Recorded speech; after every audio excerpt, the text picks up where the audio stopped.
Happy Wednesday, everyone, and welcome to our book trip live chat with New York Times bestselling author Wendy Corsi Staub.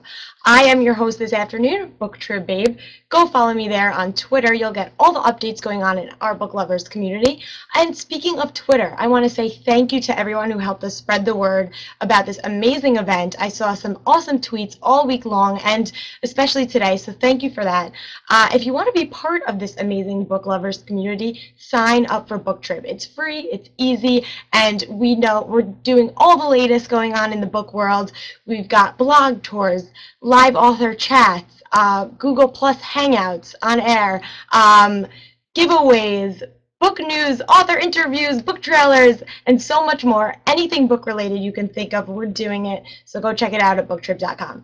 And now to the whole reason we are here. Of course, Wendy. She is the award-winning author of more than 75 published novels and has sold more than 4 million books worldwide. That's amazing, 4 million books.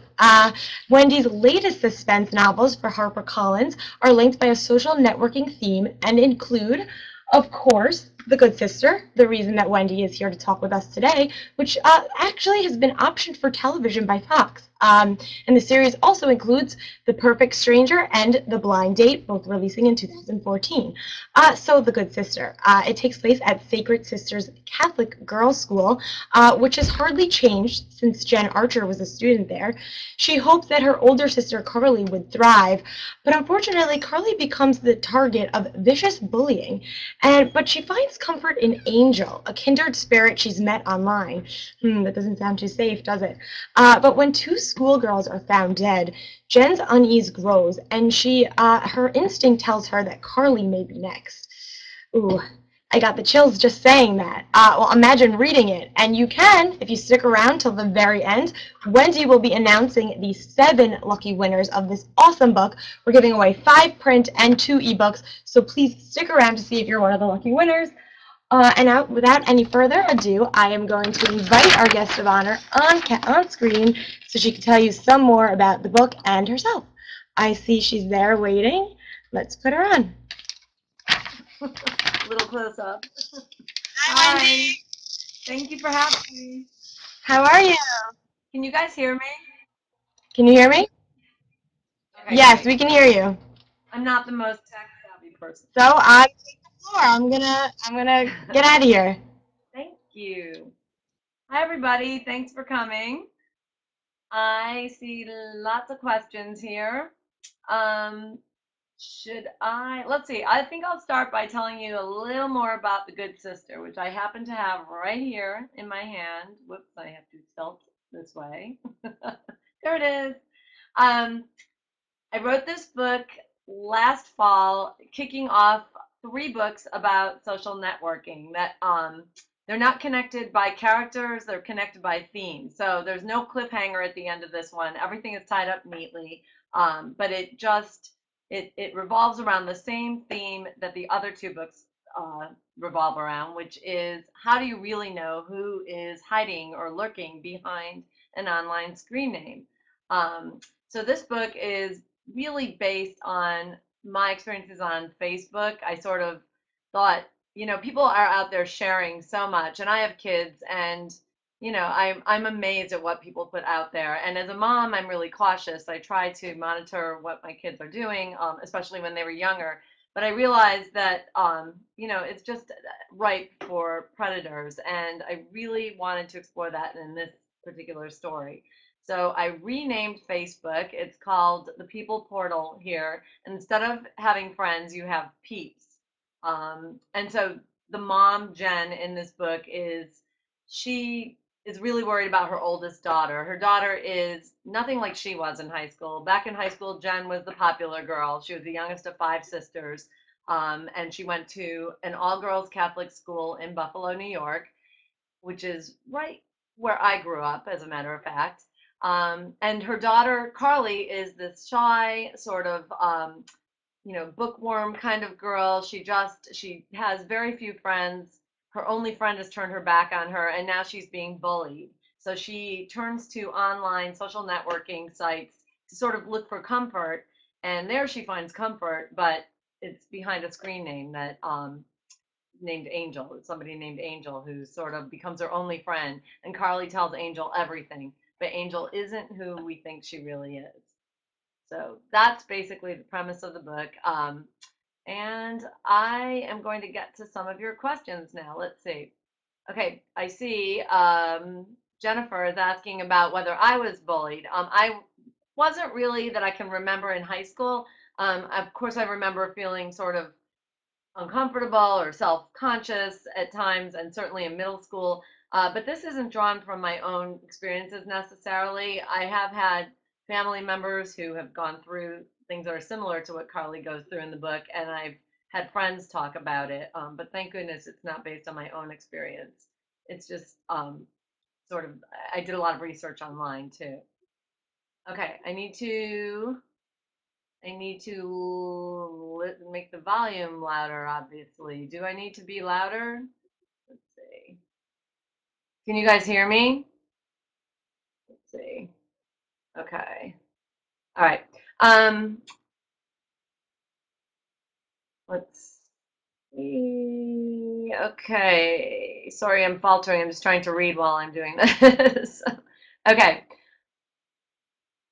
About, let's see. Okay, Catholic high school. Kids are still bullying each other. Yes. What can we do to protect our kids from other kids? I think like our school has what we call the character counts program that's been in place since the kids were really little. They start educating them in, I think, kindergarten about being kind to each other. And I think the teachers can play a really strong role here too. My mom was a first grade teacher, and she would always say that she would take the kids who are being bullied and sort of make them the kid that's the most sought after in the class. She'd choose them for things and sort of, talk them up. And so I think a lot of teachers, to some extent they can help. But I do think, it's all about school, yeah, school system. They really have to be aware and educate kids, not just about online, being careful online, but about what they say and do to each other face to face. Okay. Another question. What is the most rewarding thing about being a New York Times bestselling suspense novelist? I get to do what I love every day of my life. I am able to sit down in my office and, basically create stories. I am making things up, and it's what I've always loved to do, but I do it for a living. So best-selling suspense author, that part is great because it allows me to make it my livelihood. But the best part is I'm just passionate about what I do. Have I always wanted to be a writer? Nikki is asking. Yeah, since the time I was in third grade, I wanted to be a writer. I wrote an essay about Abraham Lincoln, which is in this cabinet right behind me. I keep it there in a little lock box. And my teacher, my third grade teacher, told me that it was great and that I had talent. And I went home from school that day. I told my mom that my teacher thought I was a good writer and that I wanted to be an author when I grew up and I wanted to write books. So my mom and dad were terrific. They told me that, I could do anything I wanted to do. And I did get in touch with my teacher later in life. She found out how she had inspired me. She was retired at the time and living in Florida, and we became pen pals, and we wrote back and forth for the last few years of her life. She passed away a couple of years ago this month, on my birthday, actually. And after she died, I'm going to see if I can tilt my screen up so you can see. See that frame up above that lamp behind my desk? That was hanging on the wall in her living room. She had collected all of my newspaper clippings and book covers, and she had made a collage, and her son sent it to me after she passed away. So it really meant something to me that she knew how much she meant to me, and it meant something to her that I had been touched all those years ago. Okay, other questions. Let's see. Karen, you're asking that about starting to write for YA and then switching over to adults. I did write young adult novels early in my career. I thought that was what I wanted to do, but the market sort of died after a few years of my being published in young adult. So in order to keep publishing, my editor suggested that I try writing an adult novel. So I wrote an adult thriller, and to my surprise, it sort of took off, and a few books later, I found myself on the bestseller list, and that has become what I'm most known for. But I still loved writing for young adults, and I still do that on the side sometimes. Let's see. Okay. Nikki is asking if I have any advice on getting kids interested in writing. Yeah, I love it when teachers are passionate about writing. I visit classrooms sometimes and work with kids, and I love to see that creative spark ignited. So, kids, they will read if it's something that they are interested in. I have a reluctant reader at home, and he will read if we find him the right book. So I think that teachers can really listen to what kids are telling them that they're interested in, and it's fun to get them to sort of do book groups or have them talk about what they're reading. If they can have their own little book discussion groups or even write to the authors, every author I know loves to hear from readers, and most will write back. Just sort of supplementing the reading itself with fun activities is always great. And I always answer emails from kids too. They can, or from anyone, but kids can always find me and ask me questions about writing, and so can teachers. Let's see. I have a question here from Tiny Book Monkey who says, "Do I have a favorite part in The Good Sister, or a scene that was my favorite to write?" Actually, I loved writing the family scenes. It was really fun because the character, even though it's a dark, scary book, the characters, the heroine is from a big Italian family in Western New York, and I happen to be from a big Italian family in Western New York. So I really, sort of drew some of that from my own background. In the book, they're preparing for St. Joseph's Day, which is a big holiday in my family. They're getting ready to cook the feast, and Jen's interaction with her mom is not based on my relationship with my mom, but just sort of what I've heard, just the way that people sort of interact in families and married couples after all these years do. So that was really fun. Let's see. Has social media helped me to connect with readers on a deeper level? And what social media outlet do you use most, and why? That's a great question, especially since social media plays a big role in this book. I am on Facebook. Well, I'm actually out there on various social media platforms, but I spend a lot of time on Facebook. I interact with my readers. Sorry, my phone is ringing. I have a regular page where I interact mostly with family and friends, and then I have an author page where I interact with readers. And you guys can find me there. It's Facebook/Corsi Staub is where you find my page. And I love to hear from readers. I'm also on Twitter. I'm trying to get the hang of that. I'm doing more of that now. I think it's great for certain things, but Facebook, it suits me. I like to see people's pictures. I like to know what they're doing. I'm kind of nosy, I guess. So that's my favorite. And I just put myself on Instagram too, so I'm there as well. And let's see, what TV shows, #books asked, am I currently watching, and are there any guilty pleasures? Oh yeah. I really love Criminal Minds. That's my favorite television show. I watch it religiously, usually DVR it. So if you catch it before me, don't spoil it. Don't put a spoiler on my page. That's happened to me before. But I love Criminal Minds. I think it's very realistic. I also love this year, we're watching Sleepy Hollow, which I think is great. I like Hostages, also new. The Blacklist is good. And I like, my guilty pleasure, I would have to say, is How I Met Your Mother. I'm a romantic at heart. I love it, and I loved Meeting the Mother, so Monday nights we watch that too. Let's see, other question. What are some of the books I'm reading, and any on my must-read list? I do have a huge must-read list right now because I'm moderating a panel at Comic-Con this week, actually Friday. So behind me, let's see if you can see it. Yep, there's the stack on that red cabinet behind me. That's the stack of books that I'm getting through right now. It's by my fellow authors on the panel. So I'm just basically trying to work my way through that. And I am currently rereading, and I have it right here. I love it. The Cases That Haunt Us. It's so good. by John Douglas. I don't know if anybody's read it, but it's a terrific, it's a great nonfiction read. It's taking unsolved cases from the past, and an FBI profiler sort of solves them, unofficially solves them using modern forensics.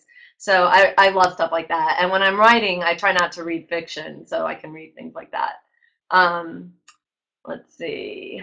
Yeah, Criminal Minds. A lot of people, a lot of people say it's so real. Interestingly, I came to Criminal Minds. I'm just going back to this question from Jennifer. I came to watch Criminal Minds because an FBI agent that I was using for research, he had recommended it for me. He told me that it was the most realistic television show about the FBI, and he suggested that I watch it. So that was when the show was a few years old, and my husband and I, we DVR'd all the episodes and just got hooked. We watched them all, back to back for a few weeks straight, and now I never miss it.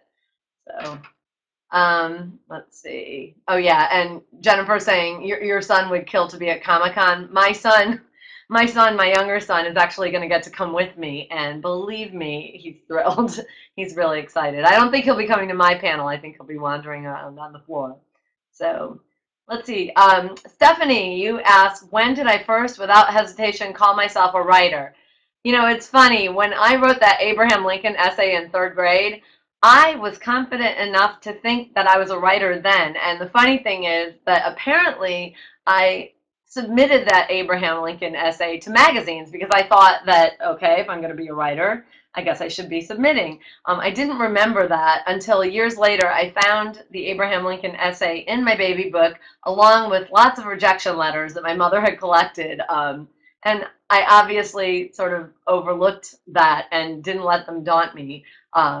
Ladies' Home Journal didn't want to publish Abraham Lincoln, but you know what? I figured someday I would get published.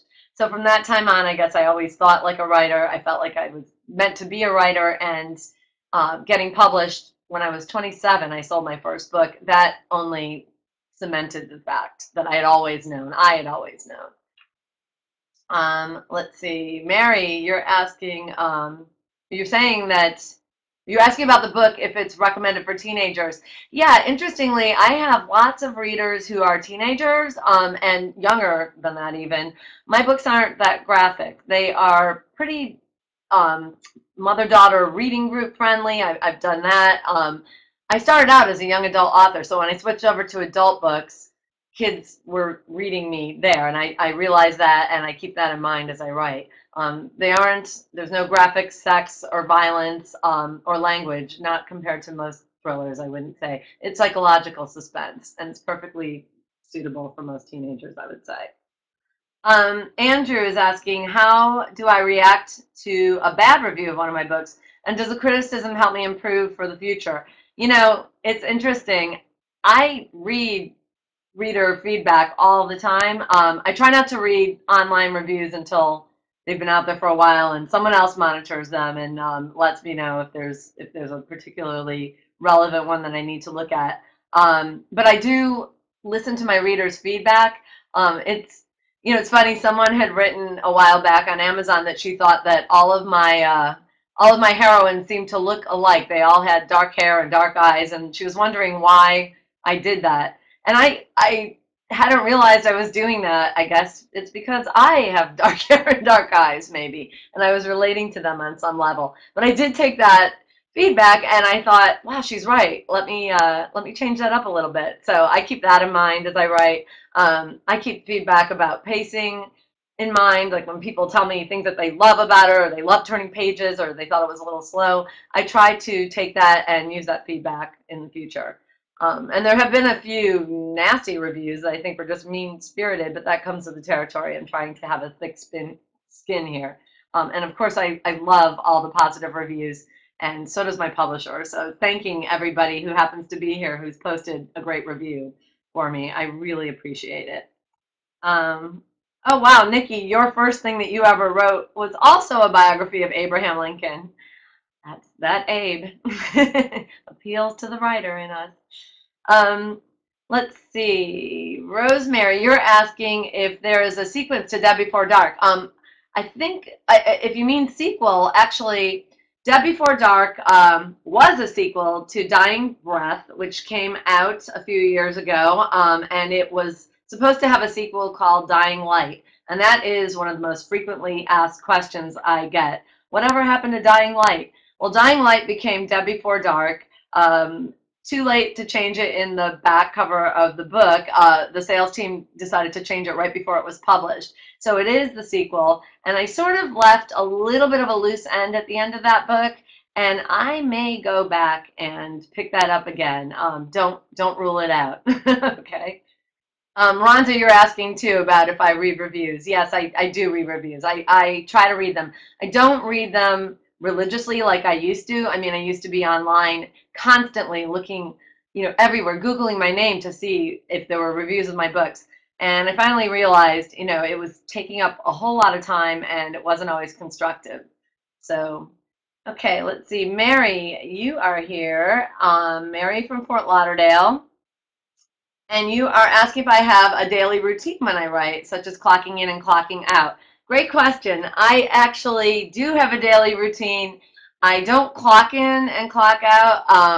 I should. I come to my desk when I get up in the morning. I show up in my pajamas with coffee, and the first thing I do is try to check email and check Facebook and sort of ease into the day. I read the news, and then I will go through what I wrote the day before, and I edit that. And that usually springboards into writing the new day's work. I have a daily quota that I have to make. It's my unofficial daily quota. It's in my calendar. I have 6-month deadlines. So in the past 18 months, I've written three thrillers. The next one's due October 15th. I know how many pages roughly I have to keep, to write until it's done. And I know how many days I have to write it.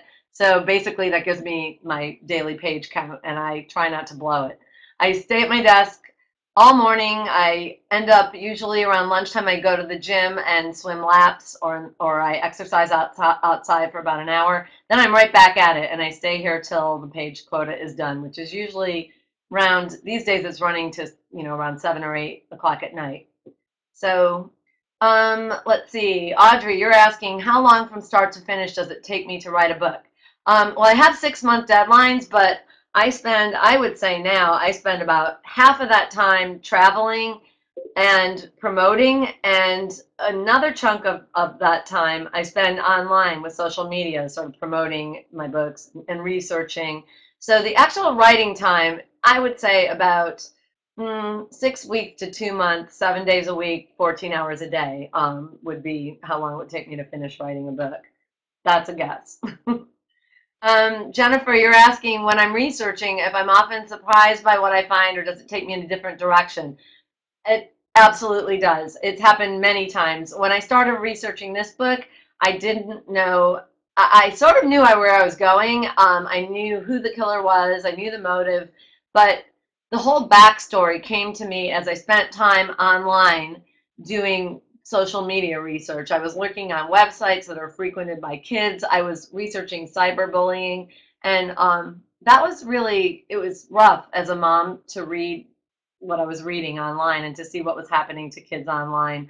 I put a lot of that into the book, and I can't give it away specifically because I don't want to have a spoiler here, but yeah, definitely research takes me in different directions. And sometimes I'll go online just to look up one fact, and hours later, I'll realize, I've gone off in a completely different direction, but it's not usually wasted time. Karen wants to know if I do the audio readings of my books. I do not do them, thank goodness. I tend to speak really quickly, as you can hear. I'm a New Yorker and I do everything fast. So I don't do the reading. I leave it to somebody who knows what they're doing. And I do have most of my books on audio now. I haven't listened to most of them, but I love the idea that they're out there. And I keep hearing from readers who are enjoying them.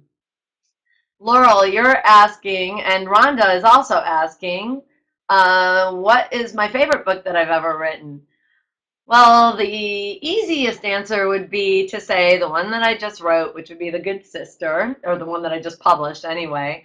But I really love, there's one that I think, oh, I do, I have it right here. This one's really special to me. It's called If Only in My Dreams. This is the brand new cover. Whoops. It's coming out.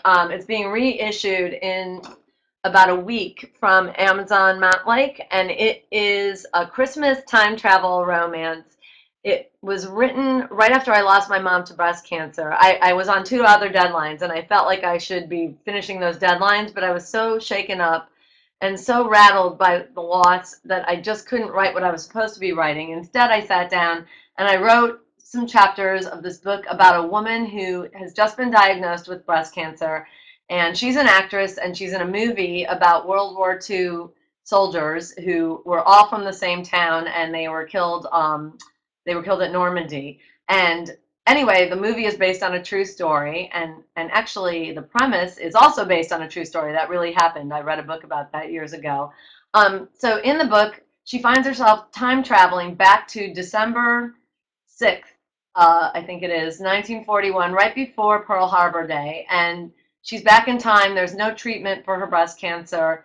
She falls in love with one of the soldiers who plays her love interest in the movie. She falls in love with the real life character, that the real life man, and she knows that he's doomed to die at Normandy. And she knows that if she stays in the past with him, she can't have treatment for her cancer, which is highly treatable in the present. So she sort of faces this quandary for the sake of love.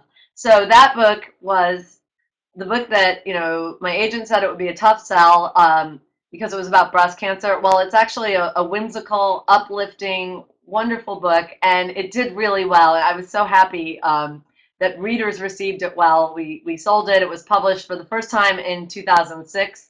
Then it came out again a few years later, and now it's being issued for the first time as an ebook in 2 weeks. So keep an eye out for that. And I wrote it under my pseudonym, Wendy Markham, and keep an eye out for it in a few weeks. Let's see.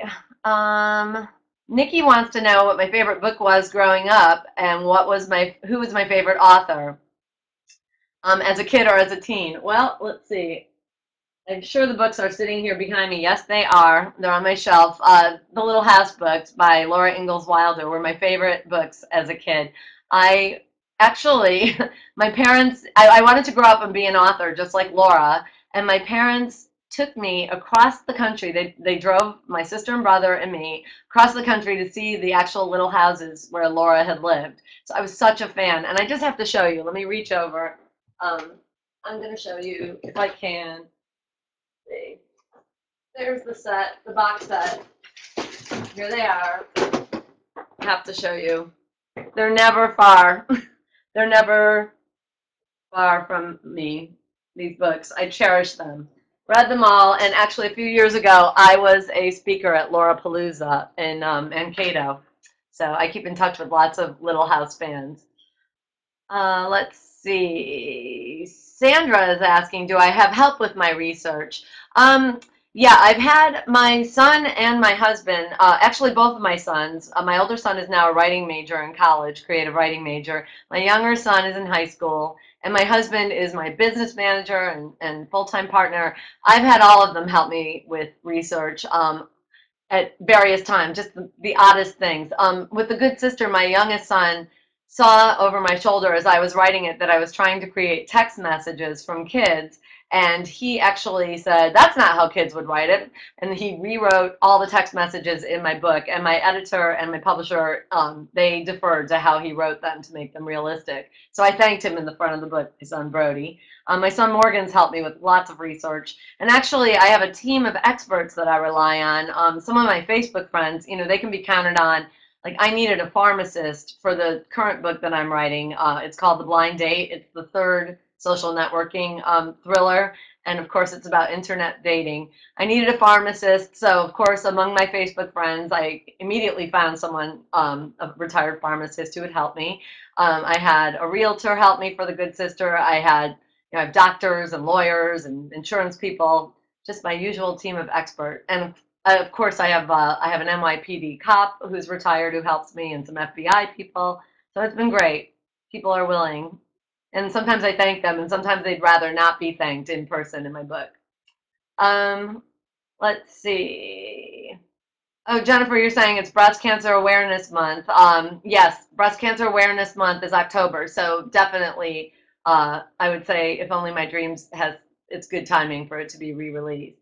So thank you. Let's see, Mary, you're asking if I have any input or control over the cover of my books. That's a really good question, over any covers. I had a lot of feedback. Luckily, my publisher, Harper Collins, has been great about listening to the direction that I think the book should go in and that my agent thinks the book should go in. And they gave us lots of back and forth interaction with The Good Sister. I absolutely love this cover. And right now they're working on the cover art for the follow-up, which is called The Perfect Stranger. It's about bloggers, and I can't wait to see what they do. They asked they asked our opinion about what should be on the cover, mine and my agents, and they have a great art department there that just can take a concept and run with it. My editor's terrific about that too. So yeah, I do have some feedback. Early on, I did not have as much feedback very early in my career. But for the past 10 years or so, my publishers have been great. Andrew, you're asking if I draw from life experience when I'm writing my novels and whether family members ever suspect I've written them into my stories. It's funny, a lot of times people think that I've written them into my stories, and I haven't. And a lot of times they're afraid that I have. And my mother used to be really worried that when I wrote a bad mother, people would think it was her. It was never her. I take bits and pieces of things that happen in real life, or bits and pieces of things my kids have said or my husband has done or whatever. But really, I've never lifted someone out of real life and put them into my book, with the exception of one or two people I might have killed off, but I didn't know them that well. Don't cross me. Let's see. Audrey, you want to know if I ever asked Facebook friends for help naming characters or towns. You follow another author who does that, and you think it's great, especially if you're the one that, oh, yeah. I do that all the time, and just a few weeks ago, my Facebook friends named a character in The Blind Date. My cop, her name is Sullivan Leary. She's my Irish New York cop. She is named by a Facebook friend. I often will ask people for ideas for towns and streets, and I'll engage my readers like, quick, help me, I need this, and they are right there to help me, and I will thank them by name if they do. My Facebook friends get a kick out of this. In The Good Sister, I had to write a haberdasher into it. I can't remember how that came about. We were having a discussion. I was talking about H words on Facebook. We needed an H word, and they sort of dared me to write a haberdasher into this book, and I did. So that's how actively involved I am with my Facebook readers. Let's see. I have a question from Laurel about whether I'm planning on a book tour. I'm actually just coming off of a book tour. I was in Western New York for the past week, and few weeks, actually. I've been traveling since mid-September. I spent a lot of time going through New York State, Western New York, where the book is set. I was in New Jersey at a trade show last week and doing some school talks. I am going to be at conferences coming up. I do lots of conferences. So that's all on my website. You can look on my website and get my complete tour schedule. I've been on an ongoing 50-state book tour with my husband and kids. My goal was, when I set out 10 years ago, to sign in all 50 states. And I'm almost there, so only a few more to go. And the only state I've never been in was Wyoming, so I definitely have to go to Wyoming, sign there and visit. Let's see. I see what is my favorite genre to read from Marjorie. Yeah, my favorite genre to read is definitely the genre I write. I love to read thrillers, suspense novels, psychological suspense. I have a stack of them across the room in another book stack that's waiting for me to finish the book I'm writing. I never read suspense while I'm writing it because I'm afraid that the voice will sort of creep into my head and take over what I'm writing. So I'm not reading it now. I tend to read nonfiction when I'm writing, and I read a lot of nonfiction. I read travel books, biographies, forensic stuff. I have stacks and stacks. I'm just looking at my bookshelf next to me. Stacks of nonfiction books. I'm interested in all kinds of topics. I particularly love historic true crime, so I read a lot of that. Let's see. Karen, you were bullied because you were a teacher's kid when you were in seventh grade. That's so sad. I can't get over the stories. I've heard from lots of, adults, now grown adults, who were bullied as kids, and from since this book came out, and from kids who are being bullied now, and it breaks my heart. Do a lot of, I do a lot of speaking in schools, and I really try to encourage positive energy when I'm there. My heart aches for anyone who's ever gone through that. Let's see, lots of questions here. I don't want to miss them. I'm afraid I'm missing some. Who's my dream cast for The Good Sister? Bookie Monster is asking. Well, it's been optioned for television. It's still sort of moving forward slowly, and I don't think they're going to ask me who I want to be cast. But let's see. For Jen, I'll give it some thought and come back to that one. I have to think about that one a little bit because she'd have to probably be an Italian American actress. I'm thinking somebody that could play that role pretty well. So let's see. How often do I write? Andrew's asking. I write every day. I did talk a little bit about my writing schedule. When I'm writing, I write about 14 hours a day. I get to my desk. It used to be at 4:30 in the morning. These days, now that I have teenagers and I'm up waiting at night for them to come home or just sort of waiting for them to go to bed so the house will quiet down, I have a harder time getting up at 4:30 in the morning. That was easier when they were toddlers. But I do have teenagers, and they keep me up, so now I probably get up anywhere. I get to my desk around 6:30 or so, and I usually call it a night around 8 o'clock or so, 8:30. So with the exception of I get away every day to exercise, that's key. I have back problems, so I try to swim laps or I walk or hike. Let's see.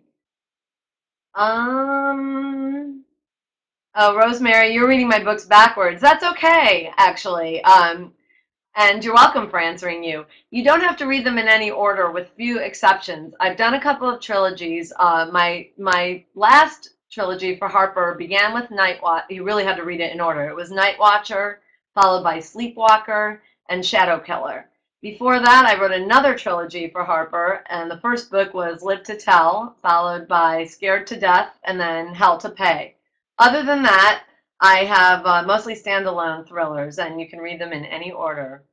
Um, Patricia Donovan is asking, how does it feel to have achieved my dream of becoming a best-selling author? What does it feel like to walk into a bookstore and see my books on display and for sale?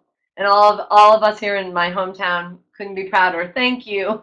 Patricia, Patty is a bookseller from my hometown, and she knows because I used to work in her bookstore as a teenager how proud I was the first time I ever walked into the store and saw my books on shelves there. It's still really exciting. I don't think that ever goes away. Um, I, it's a pinch me moment whenever you spot yourself, or whenever a reader will show you a snapshot of your books on a bestseller rack in, a supermarket thousands of miles away or whatever. It's what I always wanted. And as the person who used to, in Patty's store, I used to, every Saturday when the New York Times list would come in, I would arrange the books in order on the shelf. I wanted to be a New York Times bestselling author. It wasn't just that I wanted to be a published author. I wanted to be on the Times list. So the day I finally made it, in 2003, I had my first New York Times bestseller. It was exhilarating, and every time since then that it's happened, I'm giddy. um, Let's see. I have a question from Hall West. I think that's how you pronounce it. Do I care about mystical things in my writings? I have written some paranormal books. Yeah, the current one does not have any paranormal in it, but I wrote a really well-received series of books for teenagers called the Lilydale series, and I have written other books that have some paranormal elements too. Wrote about voodoo. I've written about ghosts and people who can talk to the dead, time travel. So yeah, I like that. I'm not writing that currently, but I will probably get back to it at some point. Um, Let's see. Nikki's asking if I've worked with any anti-bullying campaigns. I feel like the Good Sister would be great for getting awareness out. Yeah, I'm actually a member of an authors group called Young Adult Authors for Against Bullying, and that's a Facebook group, and it's a bunch of great people. A few years ago, someone in my life had a terrible bullying situation, and I reached out to some authors who are now, #1 New York Times bestselling, amazing, amazing young adult authors. I reached out to them. I had their email addresses, and I told them what had happened to this girl who's very special to me. I'm not going to give you any details. She's someone really close to me. And I asked if they would be willing to, I wanted to collect some signed books. I was going to buy their books and send them to them to be autographed for her, just to sort of give her a lift when she needed it after this terrible incident. And those people, those authors, their hearts went out to her, and they, of their own, just on their own, they sent me stacks of their books autographed with messages that meant the world to her. So through them, I got involved with this group, but I sort of found my way to it in a roundabout way, and it was a great, heartwarming experience. Nikki, you're asking if this is what inspired me to write The Good Sister. That bullying incident was always in the back of my mind. It did take place at a Catholic school. That's not why I wrote in particular about a Catholic school. And the Catholic school in the book is not based on any Catholic school in particular. And for the record, I'm Roman Catholic, and I grew up in a Catholic household, and this is not about that. It's about bullying. It happens everywhere. I just wanted to explore the idea that a girl who had such a great family and such a great support system at home could feel so isolated, because that happens every day. Kids have resources all around them where they could go for help, and they still feel isolated. So that was what I was trying to do with that theme. Let's see. Do I find it difficult to, Connie wants to know, do I find it difficult to come up with book titles that will draw people in? Titles are the hardest part, and I actually love The Good Sister. I'm really happy that I personally came up with it. That's not true of all of my books. My husband and my kids and I will sit around sometimes brainstorming titles. My friends have been dragged into that. We sit around the dining room table and we brainstorm titles. So yeah, it's really tough. I have now a list of titles. It's in my email. I emailed it to myself. It's hundreds of titles that I thought would be good titles. They're waiting for a plot. I almost always write the book before I have a title, but next time I'm hoping to have a title first. It would make life a lot easier, especially when you're writing books that are connected. Let's see. I have a question from, oh gosh, I have so many questions to get to. Do my kids read my books? Do they like them? And what about their friends? Are they fans? Yeah, my kids, my older son has read every book I've ever written. He's in college now. He's the kid who, when I wrote books for kids his age, when he was, I think he was 13 when I went back to writing a young adult novel, my husband always has taken the manuscript when I'm finished with it and gone over it before it goes to my editor. But that time my son said, wait, what about me? You're writing for my age. Like, I wanted to take a look at it first. And I had already sent it to my editor. So my son read it, and he came back to me, and he said, I really liked it, but you have the wrong ending. It should have ended a different way.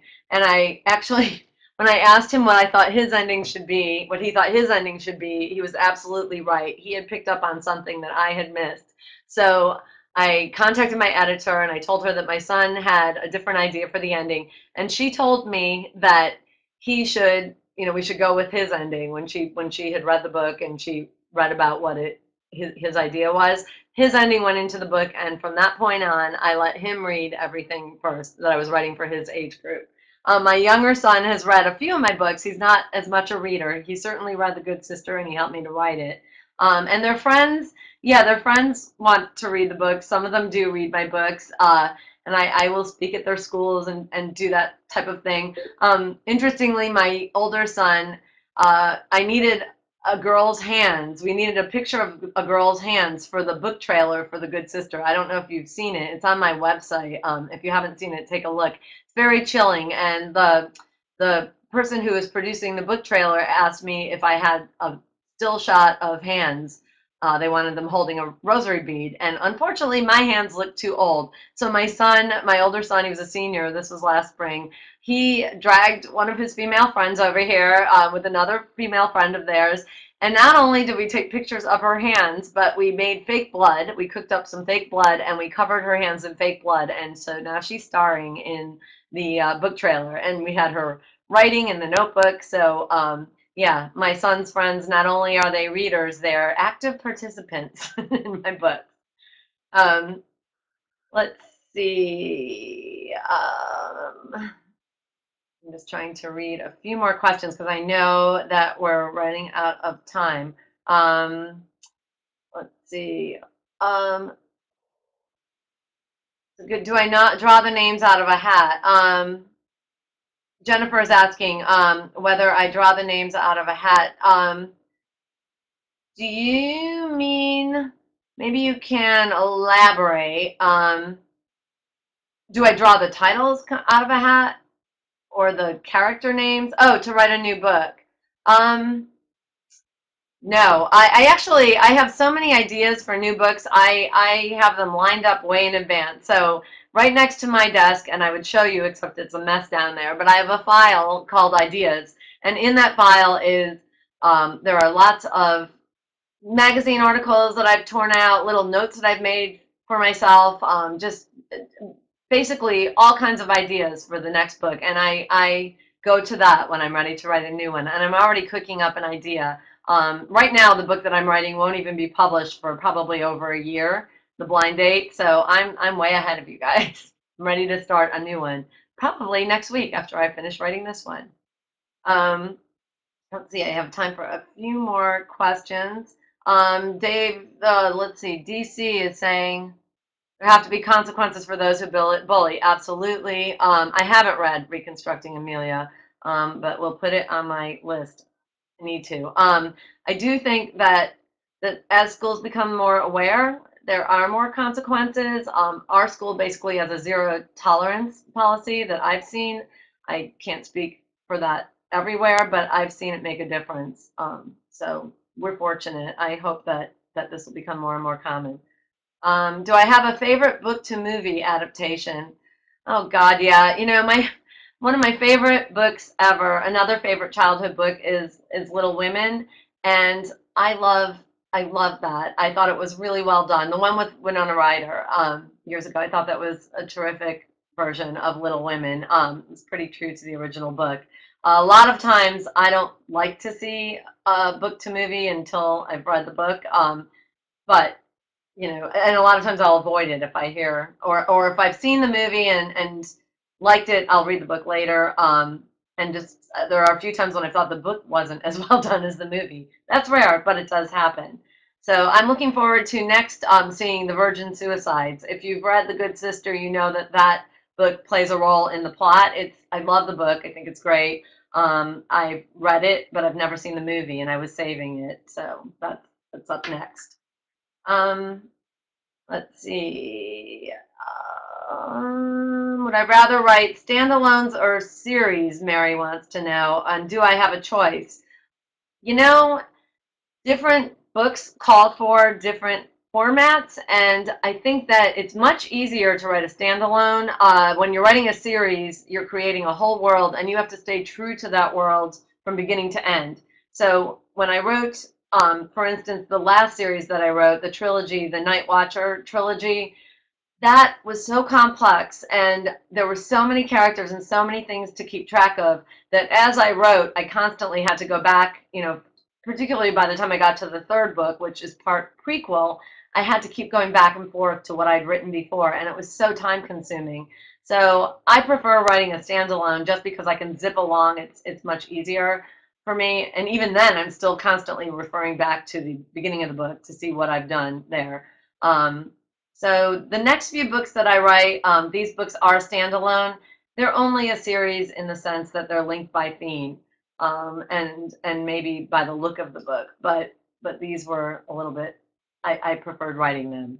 Although one question that I do get a lot, and no one has asked it here, is whether I have considered continuing the Lilydale series that I wrote a few years back. It was really was well received. It was optioned for television. And I get mail every single day, and I'm not exaggerating. I get either someone asking me on Facebook or in person or sending me emails. People really want me to continue that series. The publisher at the time chose not to continue it, but I will tell you that I went to Lilydale last week, and I'm considering some options for that. Maybe there's a way to do it, and if there is, you heard it here first. I'm thinking about it. So let's see. Any other questions? My favorite book that I wrote, I already answered. I'm just. Oh, Rosemary, you also have a big Italian family and celebrate St. Joseph's Day. Yeah, that's in our family. That was right up there with Thanksgiving and Christmas, and that's that I think that comes through in the book. Karen wants to know where I get my ideas. Well, that idea file is certainly helpful. So definitely from magazine articles. I get them from things that I see on the news.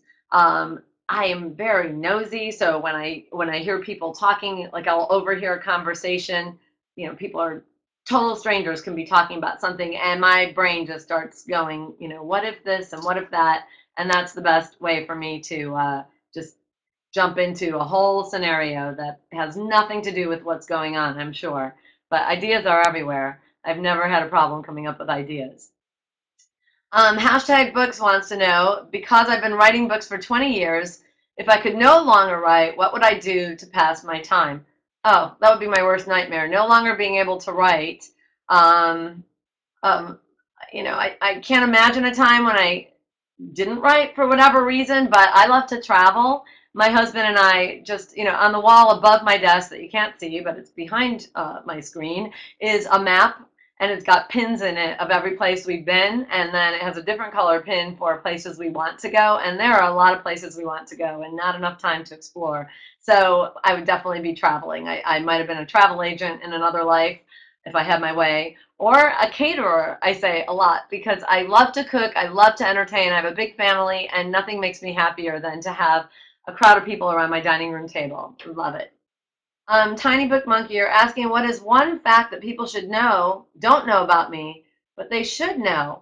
Well, I'll tell you, I used to be, and I can be really shy.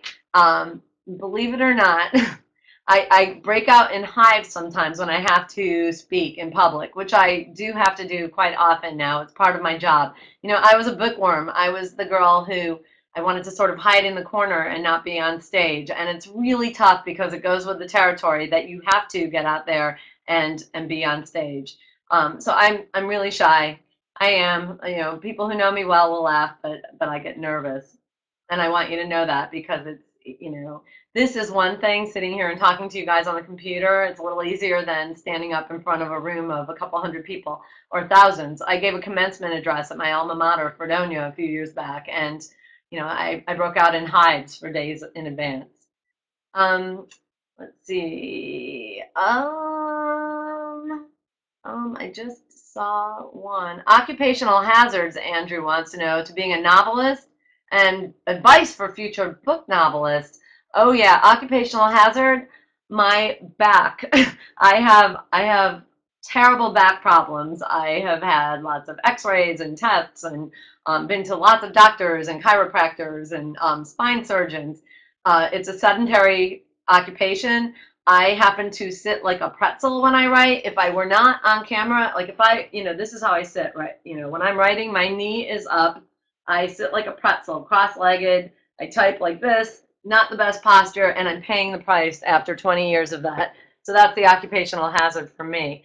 Advice for future novelists, yeah, definitely read what you want to write and educate yourself about how the business works. I see so many people attempting to get published, but not really aware of how the business works, and that there are, certain, not, I wouldn't say rules that you have to follow, but if you're submitting to publishers, there are certain things they want to see. There's a way to do it. You can find all of that online now. It's easier than ever before to educate yourself. I used to be an editor. I sat behind, I sat on the other side of the desk deciding which books got published and which books didn't. I went into editorial because I wanted to be a writer and I wanted to know about the business behind the scenes. And I know that the more professional manuscripts that came across my desk were much more likely to get a closer look. So that's my advice. Just do your homework, educate yourself. Bookie Monster wants to know what my writing process is like. Do I outline, use a storyboard, scribble on a napkin? You know, I am true to I can really only write on this desktop. I've tried to write on my laptop because I'm on the road so often, but I have a really hard time coming up with new material anywhere other than right here. My process is to just write. I write the story usually in a linear way, so when I'm done, I'm done. I'm going back and forth the whole time, but it's always moving forward, and I don't go back and write another draft once I'm done. First, it goes to my editor. I revise every day of my life as I go. So thank you so much. I think we have run out of time for chatting, but I want to announce the winners who are going to get copies of The Good Sister. Jennifer is getting a copy. Rosemary, Nikki, Mary, Marie, Audrey, and Laura. So you have all won autographed copies of The Good Sister. If you have already read The Good Sister and would prefer one of my backlist titles, let me know, and maybe we can work that out with BookTrib. Thank you so much, guys. I really, really appreciate everybody coming and sticking around, and I think it's happy hour. Cheers, everybody. Have a great night. Thank you.